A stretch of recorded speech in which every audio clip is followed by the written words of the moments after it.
বন্ধুরা, আজকে আমার কথাটা অবশ্যই শুনবেন, না শুনে কিন্তু যাবেন না। ভিডিওতে আপনারা সামনে আসলে ভিডিও না দেখে চলে যান, কিন্তু আজকে দেখবেন আমি কি রান্না করতেছি। এই যে দেখেন, এখানে আসো। তো আমি আজকে নতুন যে রান্নাটা করতেছি, এখানে কি কি দিছি, এটা রসুন বাটা, এটা হলো গরম মশলা বাড়ছি, যেমন আমি বেটে দেই। এটা হলো আহ খাল গুঁড়া এবং গোলমরিচ আর হচ্ছে লং, এগুলো সব মিলে এটা।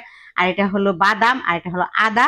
তারপরে এই যে পেঁয়াজ কুচি, আর এটা দিয়ে কিভাবে রান্না করতেছি তোমরা কিন্তু অবশ্যই থাকবা। এখন আমি তেল দিচ্ছি কড়াই, দেখ। এই যে এখন তেল ঢেলে দিচ্ছি। এখন এগুলো ঢেলে দিব।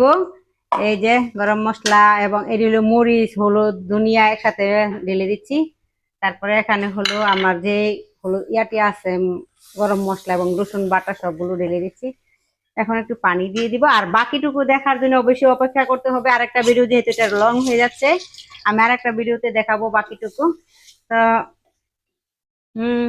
যে দেখো কালারটা কি সুন্দর হয়েছে। একটু টানা হয়ে সারলে একটু পানি ঢেলে দিব।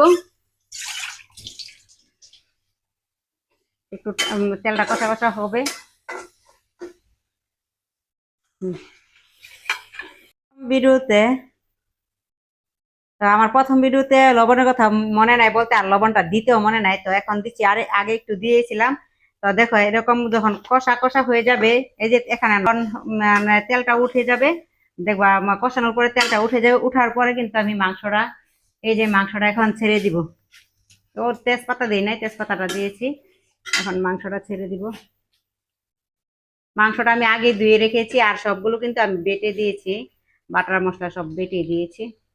এখন কষানোর পরে তারপরে ফুল লুকটা দেখতে পারবা। আর একটু পরে দেখানো হবে।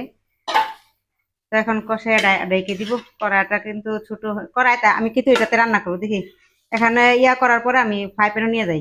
এখানে যে এভাবে আমি কিন্তু রাইস কুকারে বসাই দিব, কারণ গ্যাস তো জানোই এখন অনেক দাম গ্যাস।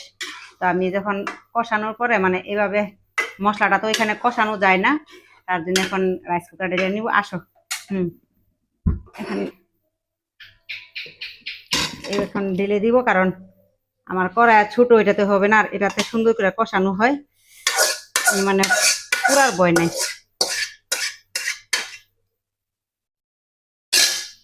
এই যে এখন রেখে দিচ্ছি।